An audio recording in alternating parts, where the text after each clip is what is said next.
हमारा रीजन था, ये पर्टिकुलरली ये रीजन है, ये वाला रीजन है हमारा ये। तो यहां पर तो ये माउंटेन है, ऊंचा एरिया, मतलब हाई एल्टीट्यूड है, ऊंचाई वाला एरिया है ना। यहां क्या है, ऊंचाई जो है अधिक है, क्या है, ऊंचाई अधिक है, और यहां पर ऊंचाई क्या है, कम है, क्या है, कम है। अब हमें पता है कि भाई यहां पर जो है बारिश हुई, और बारिश के बाद जो है पानी का फ्लो किस तरफ होगा, नीचे की तरफ। अब एक तो समतल भूमि पर बारिश हो रही हो, समझ रहे हो, ऐसे ऐसे, और एक ऐसे पे हो रही हो, तो पानी की गति अधिक कहाँ होगी, नीचे की तरफ। इस वाले क्षेत्र में पानी तेज बहेगा या फिर यहां से इधर बहेगा तेज, तो यहां पर गति ज्यादा होगी, स्पीड अधिक होगी, और यहां पर कम होगी।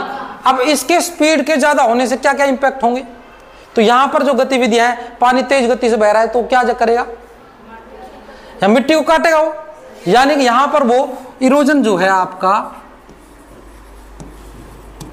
इरोजन जो है क्या है, वो ज्यादा होगा। अब इधर जो है इरोजन कम होगा, समतल भूमि पर कम होता है। तो आज का जो विषय है, आज का जो चैप्टर है भूआकृतिक परिक्रियाएं, वो बेटा इसी तरह की जो है पृथ्वी के धरातल पर ऐसी ही क्रियाओं के बारे में हम बात करने वाले हैं, ठीक है। यानी कि आप भूआकृतिक जो प्रक्रियाएं हैं उसमें हम पृथ्वी के ऊपर जो फोर्स हैं उनकी बात करेंगे, और जो पृथ्वी के आंतरिक हिस्से में जो बल जो कार्य कर रहे हैं उसके बारे में हम बात करेंगे। तो अभी हम जो है वापस चलते हैं अपने चैप्टर के ऊपर और यहां देखते हैं। तो अब आप देख रहे हो, सिंपल शब्दों में ये कह रहा है कि भाई जो है ना, सर्वप्रथम भूपरपट्टी गत्यात्मक है। आप अच्छी तरह जानते हैं कि ये क्षैतिज और ऊर्ध्वाधर दिशाओं में संचालित होती रहती है। निश्चित तौर पर ये भूतकाल में वर्तमान गति की अपेक्षा थोड़ी तीव्रतर संचालित होती थी। तो मैं ये कह रहा हूं, ये कह रहा है कि भूगर्भ जो है ना, भूपरपट्टी का मतलब समझो पृथ्वी का ऊपरी हिस्सा, क्रस्ट, जिसे मैंने बताया था।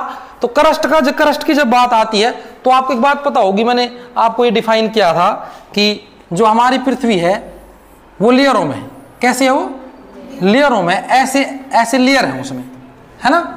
तो मैंने बताया था जो हमारा लिथोस्फीयर है वो क्या है कि एक तो क्रस्ट, किससे, क्रस्ट, और दूसरा अपर जो है ना मेंटल, इनसे मिलकर बना हुआ है, इनसे ही मिलकर बना हुआ है ना। तो ये अब तुम्हें पता है ये सॉलिड भाग है, और ये कैसा है, लिक्विड है। और ये जो हमारी जो प्लेट है, जो लिथोस्फीयर है, वो मूव करता रहता है इसके ऊपर संचलन। मैंने प्लेट टेक्टोनिक्स में बताया था ना कि हमारा जो सरफेस का जो लिथोस्फीयर है, सॉलिड भाग है, वो मूव करता है। ये प्लेटें आपस में टकराती रहती हैं, ये ऊपर नीचे मूवमेंट करती हैं। जैसे मैंने बताया था, आमने सामने से आ रही हैं तो क्या कौन सी होगी, अभिसारी मूवमेंट, और दूर जा रही हैं तो अपसारी होगी। और मैंने बताया अगर ये ऊपर नीचे या पैरेलल चलती हैं तो वो क्या होती है, पैरेलल मूवमेंट कहलाती है। क्या कहलाती है उसकी, पैरेलल मूवमेंट। इसको जो है हम दूर जाती है उसे संरचनात्मक बोल देते हैं, और आपस में टकराती हैं तो विनाशात्मक बोल देते हैं, है ना। और अगर बराबर चलती है तो संरक्षित बोलते हैं। तो मैंने तुम्हें बात बताई थी। तो सिंपल सी बात है, प्लेट टेक्टोनिक्स के अकॉर्डिंग या फिर माध्यमिक विस्थापन की बात करें तो ये लिथोस्फीयर जो है स्फीयर क्या मूवमेंट करता रहता है। क्या करता रहता है, मूवमेंट। अब एक गाड़ी चल रही है, मूवमेंट कर रही है, तो सिंपल सी बात है उसके पीछे कोई ना कोई एनर्जी तो काम करती है। जिस गाड़ी चल रही है तो उसके अंदर पेट्रोल डाल रखा है, और पेट्रोल से इंजन जो है पावर जनरेट कर रहा है, उसके बाद वो मूव कर रही है। तो सिंपल सी बात है, उसी अगर एग्जांपल को मैं यहां इंप्लीमेंट करूं, पृथ्वी पर अगर संचलन हो रहा है, पृथ्वी पर कोई चीज चल रही है, चाहे पानी बह रहा हो या प्लेट मूवमेंट कर रही हो, है ना, या जमीन हिल रही हो, तो कहीं ना कहीं कोई ना कोई फोर्स तो इसके पीछे काम करता होगा ना। तो इसमें हम सिर्फ क्या बात करने वाले इस चैप्टर में, या तो हम जो है ना पर्टिकुलर फोर्स इसके ऊपर इंप्लीमेंट हो रहे हैं उनकी बात करेंगे, और साथ ही साथ ये जो प्रक्रियाएं कैसे घटित हो रही हैं अब उसके। भूआकृतिक जो है प्रक्रिया की बात करता है, तो भूआकृतिक प्रक्रिया क्या होती है, पृथ्वी के आंतरिक और बाह्य हिस्से दोनों में ही वो चलती रहती है। जैसे मैंने अभी पिछले चैप्टर में आपको बताया था, पृथ्वी की आंतरिक क्रिया की जब हमने बात की थी तो अंदर जो प्रक्रिया चल रही थी, मैंने उनमें से एक बताया संवहन धाराएं। क्या बताई थी, संवहन धाराएं। संवहन धाराएं क्या होती हैं, संवहन धाराएं होती है कि जो पृथ्वी के लिथोस्फीयर के नीचे लिक्विड वो है ना, बहुत अधिक टेम्परेचर पर जो लिक्विड कंटेंट है वो क्या है, बॉइल्ड होकर ऊपर आता है और फिर ऊपर से नीचे जाता है। तो सर्कुलेशन में जो चलता रहता है वो क्या कहलाता है, वो संवहन धाराएं। तो पृथ्वी के अंदर संवहन धाराएं है ना। दूसरा रेडियो एक्टिव जो है जो तरंग है वो। साथ में मैंने एक और बात बताई थी, पृथ्वी के अंदर ग्रेविटी फोर्स और मैग्नेटिक फील्ड। तो बहुत सारे बल ऐसे हैं जो पृथ्वी के अंदर कार्यरत हैं, उन अंदर कार्यरत बलों के कारण ही पृथ्वी के बाह्य सतह पर भी बहुत अधिक जो है मूवमेंट देखने को मिलती है। जिस उदाहरण के लिए मैंने आपको एग्जांपल दिया था, ये है, ये पर्टिकुलर ऑब्जेक्ट नीचे की तरफ गिर रहा है, नीचे की तरफ गिरता है, तो वाई ये क्यों गिरता है? ऐसा क्यों नहीं है ऊपर उड़ जाए हवा में? कोई भी चीज जब ऊपर फेंकते तो नीचे वापस आ जाती है पृथ्वी के ऊपर, तो ऐसा क्यों होता है? ग्रेविटी की वजह। वेरी गुड, किसकी वजह से होता है? ग्रेविटी। और ग्रेविटी क्यों जनरेट हो रही है? क्योंकि पृथ्वी के आंतरिक जो संचलन है, पृथ्वी के अंदर की जो स्थिति है, वहां पर जो मूवमेंट क्रिएट हो रही है, उसी के कारण से ग्रेविटी फोर्स है। एक तो बॉडी ऑफ मास, किसी वस्तु का अगर मान लो जितना बड़ा आकार होगा उतना ही उसका गुरुत्वाकर्षण अधिक माना जाता है ना, और साथ ही साथ उसके आंतरिक संरचनाएं, आंतरिक गतिविधियां उनके कारण ही तो है। तो अब ग्रेविटी फोर्स, जैसे मैंने अभी एग्जांपल दिया था, आपको याद होगा, मैंने अभी एक बात करी थी, इधर पीछे चलते हैं, ये वाले, तो मैंने कहा कि ये पानी यहां से ऊंचाई से नीचे की तरफ बहता है, तो ऊंचाई से पानी नीचे की तरफ बहता है, क्या कभी ऐसा होता है कि भाई नीचे से ऊपर की तरफ पानी बहता हो? हमेशा ऊपर से नीचे की तरफ बहता है। तो ये ऊपर से नीचे की तरफ किस लिए बहता है? क्योंकि बेटा ये ग्रेविटी फोर्स यहां पर काम कर रहा है। क्या काम कर रहा है? Gravity force. इसलिए हर ऑब्जेक्ट, हर वस्तु, हर चीज जब ऊपर से क्या है, नीचे की ओर आ जाती है, नीचे से ऊपर की ओर नहीं जाती, विद कंडीशन अगर उसके ऊपर कोई फोर्स नहीं लगाया है तो। अगर वो सिंपल इंडिपेंडेंट मूव कर रही है तो ऊपर से नीचे, मतलब वो स्लोप का जो ढलान है ना उसकी तरफ जाएगी, कभी भी स्लोप के ढलान के विपरीत। अभी क्या है, पृथ्वी के अंदर जब बात करते हैं ना, पृथ्वी के अंदर दो ही जो है प्रक्रियाएं होती है, एक तो होती है अंतर्जात प्रक्रिया, मतलब कि इंडोजेनेटिक प्रोसेस, और एक होती है एक्सोजेनेटिक प्रोसेस। तो मैं आपको बता देता हूं ये जो प्रक्रियाएं कैसे होती हैं। सपोज करो ये है, समझ गए, ये हमारी अर्थ है, इसके अंदर के पार्ट में अगर कोई मूवमेंट हो रही है, कोई विचलन हो रहा है, तो ये जो है इंडोजेनेटिक फोर्स कहलाएगा। क्या कहलाएगा? इंडोजेनेटिक। जेनेटिक मतलब जनरेट होना, जो पृथ्वी के इंडो मतलब इन मतलब अंदर, यानी कि ऐसा कोई बल जो पृथ्वी के अंदर उत्पत्तित होता है वो इंडोजेनेटिक फोर्स, और ऐसा कोई बल जो पृथ्वी के बाहर पैदा होता हो, यानी कि बाहर इंपैक्ट रखता हो, उसे एक्सोजेनेटिक फोर्स बोलते हैं। क्या बोलते हैं? एक्सोजेनेटिक फोर्स बोलते हैं। क्या बोलते हैं उसे? एक्सोजेनेटिक फोर्स बोलते हैं। और हिंदी में इसको बोलते हैं, ये बोलता है, इसको बोलते हैं अंदर की तरफ होता है उसे अंतरजातीय बल बोलते हैं। क्या बोलते हैं? अंतरजातीय। और जो बाहर है उसको क्या बोलते हैं? बहिर्जात बल। क्या बोलते हैं? बहिर्जात। तो पृथ्वी के ऊपर जब बलों की बात हो, फोर्सों की बात होगी, यानी किसी भी प्रक्रिया को पूर्ण करने के लिए अगर पृथ्वी पर कोई बल एग्जिस्ट करे, या तो वो आंतरिक बल होगा या फिर बाह्य बल होगा, यानी कि इंडोजेनेट या फिर एक्सोजेनेटिक हो, अंतर्जात बल। तो इसने पहले आपके चैप्टर में बात की है इंडोजेनेटिक फोर्स की। किसकी बात की है? इंडोजेनेटिक फोर्स की। तो इंडोजेनेटिक फोर्स ऐसा नहीं कि भाई सिंपल होता। अब इंडोजेनेटिक फोर्स में भी दो तरह के फोर्स होते हैं, ठीक है। इंडोजेनेटिक फोर्स में इसने पहले बात की है डिस्टोमॉर्फिक फोर्स। क्या कहा है? डिस्टोमॉर्फिक फोर्स। ये डिस्टोमॉर्फिक फोर्स क्या होता है? इसको हिंदी में बोलते हैं पटल विरूपण। तो पटल विरूपण बल क्या होता है? यानी कि ऐसी कोई प्रक्रिया या बल, ठीक है, जो कि बहुत लंबी अवधि लेता हो किसी कार्य को पूर्ण करने में, ठीक है। यानी एक बल ऐसा है कि मतलब कि जो इंप्लीमेंट हो रहा है और वो धीरे धीरे उसका इफेक्ट हमें दिखाई दे, ठीक है, मतलब काफी समय बाद जो है उसका इंपैक्ट दिखाई देता हो, तो पटल विरूपण बल कहलाता है। जैसे मैंने तुम्हें पिछली क्लास में बताया था कि भाई महासागर जो है ना वो बढ़ रहे हैं, और मैंने बताया था कि वो लगभग 2.5 से 5 सेंटीमीटर पर ईयर बढ़ते हैं, मतलब कि पूरे साल के अंदर ओनली इतना सा बढ़ेगा, 5 सेंटीमीटर के बराबर। तो वो क्या, आप उसको पटल विरूपण कहोगे या फिर उसे जो है सडन फोर्स कहोगे? क्योंकि बिल्कुल, वेरी गुड, क्या कहेंगे? पटल विरूपण, क्योंकि उसकी कार्य करने की जो समय अवधि बहुत लंबी है, उसके जो रिजल्ट है वो बहुत लंबे समय बाद दिखाई देंगे। यानी ऐसा कोई फोर्स इंप्लीमेंट हुआ जिसके इंप्लीमेंट होते ही इंपैक्ट दिखाई देने लग जाए, और एक ऐसा फोर्स जिसको इंप्लीमेंट होने के बाद बहुत दिन बाद फोर्स दिखाए, इंपैक्ट दिखाई दे, तो पटल विरूपण बल कहलाता है। समझ में?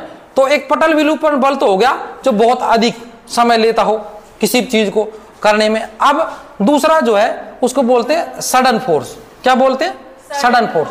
आपके इसमें चैप्टर में लिख रहा होगा, जब पढ़ोगे तो आपको दिखाई देगा। तो दूसरा उसे हिंदी के अंदर बोलते हैं अकस्मात बल। क्या बोलते हैं? अकस्मात बल। तो पटल विरूपण बल में तो ये होता है, यानी कि डिस्टोमॉर्फिक फोर्स में क्या है, प्रक्रिया लंबे समय तक चलती है और बहुत लंबे समय बाद उसके इंपैक्ट आपको देखने को मिलते हैं। वहीं दूसरी ओर जब हम बात करते हैं किसकी, सडन फोर्स की, जब बात होगी सडन फोर्स की,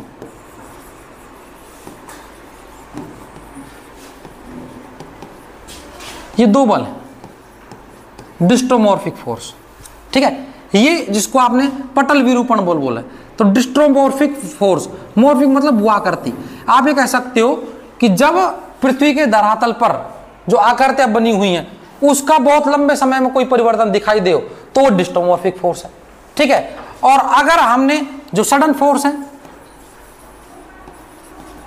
सडन जो फोर्स होता है, सडन मतलब अचानक से, यानी एकदम से इंप्लीमेंट हुआ फोर्स और तुरंत उसका रिजल्ट आ जाए।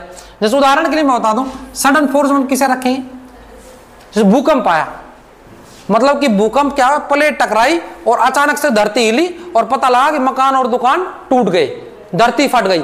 तो अचानक से मतलब कि कुछ समय पहले तो बहुत सब कुछ सही था और एकदम से सब कुछ खत्म हो गया, तो वो कहलाता है सडन फोर्स। तो इसके अंदर जब हम बात करेंगे अर्थक्वेक की, ठीक है, अर्थक्वेक भूकंप, ठीक है, तो भूकंप किसके अंदर आता है, सडन फोर्स के अंदर।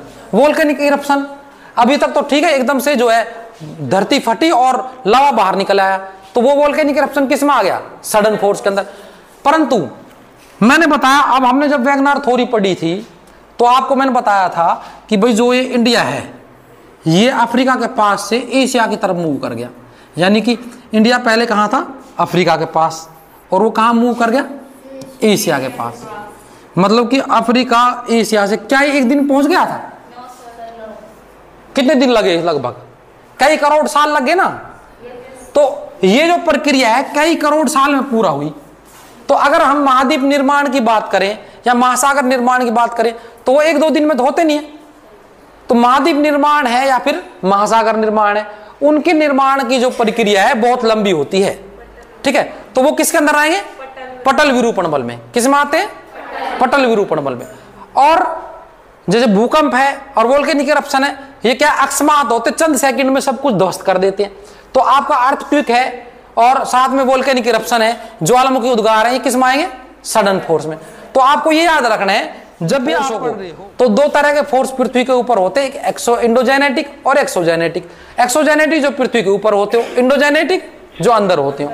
फिर इसकी मूवमेंट के टाइम ड्यूरेशन के अकॉर्डिंग हम देखें तो ड्यूरेशन के अकॉर्डिंग जो है दो हैं, एक तो सडन फोर्स जो बहुत कम समय लेता है और एक पटल विरूपण जिसे आप डिस्ट्रोमॉर्फिक फोर्स भी कह सकते हो।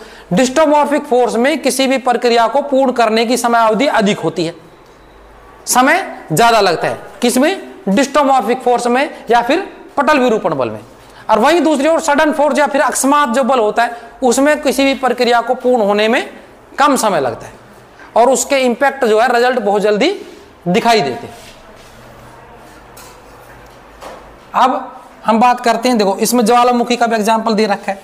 देखो ये कह रहा है कि ज्वालामुखी के अंदर पिघली हुई सेलों और लावा जो है ना भूतल से संचलन अचानक से ऊपर आ जाता है, समझ गए। तो अचानक से ऊपर आ गया तो मतलब सिंपल सी बात है, अचानक मतलब सडन फोर्स, और सडन फोर्स तो ज्वालामुखी किसके अंदर आएगा, सडन फोर्स के अंदर या अकस्मात बल के अंदर। अर्थक्वेक भूकंप किसके अंदर आएगा, अकस्मात बल के अंदर। और वहीं जब हम बात करते हैं पटल विरूपण तो आप यहां भी देख सकते हो, आपके इस चैप्टर में आप पढ़ोगे तो आपको दिखाई देगा डिस्ट्रोमॉर्फिक फोर्स की जब हम बात करते हैं, इसको अगर आप पढ़ोगे तो आपको दिखाई सभी प्रक्रियाओं में, ठीक है, जो भूप्रपट्टी को संचालित करती हैं, उत्साहित करती है और निर्माण करती है, पटल विरूपण के अंदर आती हैं। यानी भूप्रपट्टी का संचालित मतलब कि पृथ्वी के धरातल पर जो भाग है उसको मूव करती हैं। तो भूप्रपट्टी का संचालन करना मतलब प्लेटों के अंदर जो मूवमेंट होती है, यानी कि जैसे मैंने बताया था इंडियन प्लेट कहां पहुंची, एशिया के पास, तो उसको मूवमेंट में बहुत टाइम लगा ना, तो इसलिए वो किसके अंदर आती है, पटल विरूपण बल के अंदर आती है। अब हम चलते हैं नीचे की तरफ। अब ये तो पृथ्वी के अंदर की बात होगी कि भाई अब आ जाती है बहिर्जात मतलब एक्सोजेनेटिक फोर्स की। तो एक्सोजेनेटिक फोर्स होती है बेटा जो पृथ्वी के धरातल के ऊपर काम करते हैं। कहां काम करते हैं,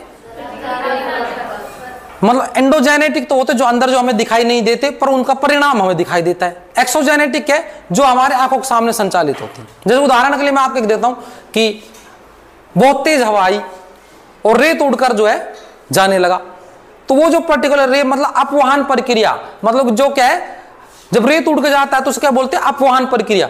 तो जो अपवाहन प्रक्रिया, जो हवा के कारण रेट एक जगह से दूसरी जगह पर चला गया, वो एक्सोजेनेटिक फोर्स के अंदर आया। किसके अंदर आया? एक्सोजेनेटिक फोर्स में। फिर क्या हुआ कि भाई बारिश आई और बहुत तेज पानी का बहाव से मिट्टी बह के चली गई, मतलब स्लोप था, कहीं पर ढलाई थी, पहाड़ी पेडिमेंट रीजन था, बारिश आई, पहाड़ से बहुत तेज पानी आया और वो अपने साथ पत्थरों को ले गया बहाकर, मिट्टी को ले गया और पेड़ों को ले गया। तो ये जो बहने की प्रक्रिया है, ये अपर्दन प्रक्रिया बोलते हैं। इसको क्या बोलते हैं? अपर्दन प्रक्रिया। तो ये अपर्दन कहाँ होता है? धरती के अंदर होता है, बाहर होता है? Very good. कहाँ होता है? बाहर। तो अपर्दन प्रक्रिया भी किसके अंदर आएगी? बाहर जाते बल या फिर एक्सोजेनेटिक फोर्स। ठीक है। अब इसी तरह तुम देखा होगा कि पहाड़ी क्षेत्र में तुमने खबर सुनी होगी, न्यूज सुनते हो तुम, तो पता लगता है कि भाई जो है ना, वहां पर लैंडस्लाइड हो गया, पहाड़ का बहुत बड़ा हिस्सा नीचे की तरफ आ गया और इतने लोग मर गए या गाड़ी दब गई। तो जो लैंडस्लाइड होते हैं उसमें क्या है? जमीन का बड़ा भूभाग क्या है, या तो बहुत ज्यादा ड्राइनेस के कारण या फिर जो है मास मूवमेंट, मतलब पानी की उपलब्धता के कारण क्या है, वो गाढ़ा जो है लिक्विड बन के नीचे आ जाता है तो मास मूवमेंट हो जाता है, और ड्राई उसमें आ जाता है, उसे लैंडस्लाइड बोल देते हैं। तो जमीन का बहुत बड़ा जो टुकड़ा पहाड़ी क्षेत्र से नीचे की तरफ खिसक जाए तो वो क्या है? लैंडस्लाइड कहलाता है। और लैंडस्लाइड भी कहाँ होता है? पृथ्वी के ऊपर ही होता है। अब कई बार तुमने एक चीज देखा होगा, मैं आपको एग्जांपल दूं, मैं एक आर्टिफिशियल एग्जांपल दे देता हूं समझाने के लिए। जैसे मान लो, सपोज करो ये किसी का मतलब मकान है, घर है, और काफी दिन से जो है खाली पड़ा हुआ है। तो पहले तो क्या होगा, उसके कलर की, मतलब कि अगर उसकी कोई केयरिंग नहीं करता, फेडिंग करता है, फिर 2-4 दिन बाद मतलब 2-4 साल बाद पता चलेगा उसकी ईंटों में, मतलब दीवारों में दरार आ गई है। फिर कुछ दिन बाद पता चलेगा इसकी 4 ईंटें भी हट गई हैं, और उसकी अगर केयरिंग नहीं करी तो पता लगता है दीवार गिर गई। होता है ना? तो इसी तरह तुमने देखा होगा कि कई बार जब बड़े बड़े पहाड़ होते हैं, चट्टाने होती हैं, तो उसके नीचे क्या बड़े बड़े पहाड़ चट्टान तो है, और कुछ ना टूटे हुए चट्टान चूर्ण की तरह, मतलब कुछ पत्थरों के जो बारीक कण हैं वो नीचे गिरते रहते हैं। जिसका भी पहाड़ी क्षेत्र में जाना तो पता लगे बड़े पत्थर के नीचे ना ऐसा नहीं है, छोटे छोटे पत्थर के, मतलब ऐसा लगता है पिसा हुआ पत्थर यहाँ पड़ा हुआ। तो आपको बता देता हूं, जब एक पर्टिकुलर ऐसी मतलब कि भौतिक प्रक्रिया के कारण, मतलब कि तापमान बढ़ने के कारण, वायु के तेज चलने के कारण, ठीक है, प्रेशर बढ़ने के कारण, जब कोई चट्टान अपनी जगह पर टूट कर गिर जाए तो क्या कहलाता है? उसे क्या बोलते हैं? पढ़ा नहीं कभी? 10वीं में नहीं पढ़ा? इसका मतलब पढ़ते नहीं हो। जब बह के चला जाए तो अपर्दन कहलाता है, और जब वहीं गिर जाए तो उसे डेनोडेशन परिक्रिया करते हैं। डेनोडेशन क्या बोलते हैं? डेनोडेशन। ठीक है। और इसके लिए थोड़ा अगर ब्रॉड टर्म में देखें तो इसको वेदरिंग कहते हैं। क्या बोलते हैं? वेदरिंग। यानी कि जब वो और निक्षेपित, मतलब कोई सामग्री टूटकर वहीं पर निक्षेपित हो जाए तो वो क्या कहलाती है? वेदरिंग कहलाती है। तो अगर चट्टाने अपनी जगह पर टूटकर गिर जाए तो वो क्या कहलाती है? निक्षेपण या फिर वेदरिंग। अगर चट्टाने टूटकर अपनी जगह से दूर चली जाए तो अपर्दन। क्या कहलाती है? अपर्दन। चाहे वो निक्षेपण की प्रक्रिया हो या अपर्दन की प्रक्रिया हो या डेनुडेशन की हो। ठीक है। यानी कि वेदरिंग हो, इरोजन हो या डेनुडेशन हो, ये तीनों प्रक्रियाएं कहां होती है? धरातल के ऊपर होती हैं। तो इसलिए किसके अंदर आई है? इंडोजेनेटिक अंदर आएंगे, एक्सोजेनेटिक अंदर? वेरी गुड, एक्सोजेनेटिक अंदर। अगर कोई प्रक्रिया पृथ्वी के अंदर हो रही है तो इंडोजेनेटिक। ठीक है। और इंडोजेनेटिक एक्सोजेनेटिक में कंफ्यूजन हुआ है, जो बाहर होती हैं वो जो बाह्य बल होते हैं वो एक्सोजेनेटिक में, और जो अंदर होते हैं वो इंडोजेनेटिक। ठीक है।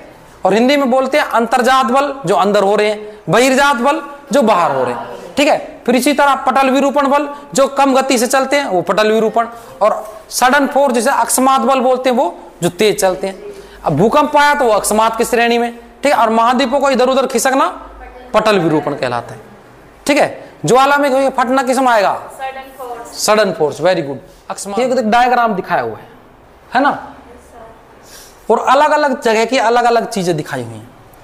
एक तरफ दिखाया है स्वाना का मैदान, ठीक है, एक दिखाया अर्ध मरुस्थलीय, एक दिखाया टैगा और एक टूंड्रा। तो टैगा और टूंड्रा बेटा क्या होता है? यहां पर मौसम ठंडा होता है।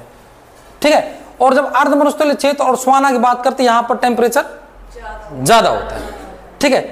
तो यहां आप देख पाओगे वर्षा की वो दे रखी है भाई, बरसात कितनी होती है। ठीक है। अब उष्णकटिबंधीय वन में जो है ना इतने मिलीमीटर क्षेत्र पर फॉरेस्ट है, तो जहां पर जंगल होगी वहां पर बरसात कम होगी या ज्यादा होगी? हाँ भाई, ज्यादा होगी। तो जहां पर बरसात ज्यादा हो रही है तो वहां पर इरोजन होगा या नहीं होगा? होगा ना। तो सिंपल सी बात है, जहां पर तापमान अधिक हो और वर्षण भी अधिक हो तो वहां पर इरोजन की प्रक्रिया ज्यादा होती है, और जहां पर तापमान अधिक हो, ठीक है, और ड्राइनेस हो तो वहां पर लैंडस्लाइड ही होगा, और साथ ही साथ क्या होगा, वहां पर एक पर्टिकुलरली जो हमने कहा था ना कि अभी मैंने बताई थी वेदरिंग बढ़ेगी। अब वेदरिंग भी कई तरह की होती है, एक तो होती है केमिकल वेदरिंग, एक होती है फिजिकल वेदरिंग। अगर आपके क्षेत्र में बारिश अधिक होती है तो केमिकल वेदरिंग होगी, और आपके क्षेत्र में अगर बारिश कम होती है तो फिजिकल वेदरिंग होगी।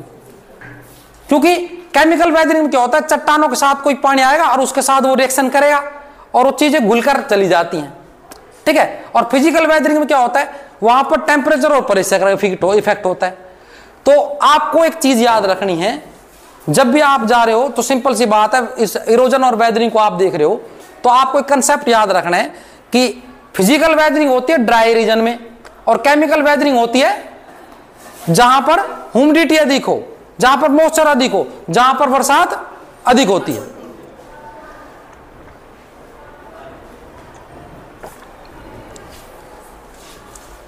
तो यह आपको याद रखना है।